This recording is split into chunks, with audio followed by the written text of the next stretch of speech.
ఆదివారము వచ్చిందంటే బుద్ధి ఉట్టి నేను మటనే తెత్తే దగ్గరండుకొని మెత్తగా తింటది పచ్చగూర నా కంచములెత్తది పచ్చగూర నా కంచములెత్తది తిక్క ఉట్టి మరి కట్టె నేను పడితే నా ముత్తుల పెళ్ళము తల్లిగారి బాట పడుతదమ్మా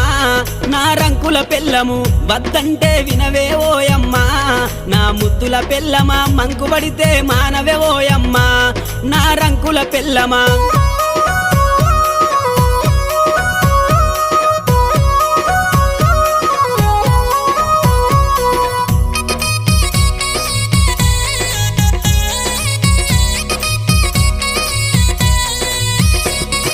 తిరుమల తిరుపతి ఓదామంటది మేడారం సమ్మక్క జాతర కొమురెల్లి మల్లన్న జాతర మొక్కు తీర్చే పని ఉందని అంటది మొక్కు తీర్చే పని ఉందని అంటది భద్రాచలము ప్రయాణమైతీవే నా ముద్దుల పెళ్ళమ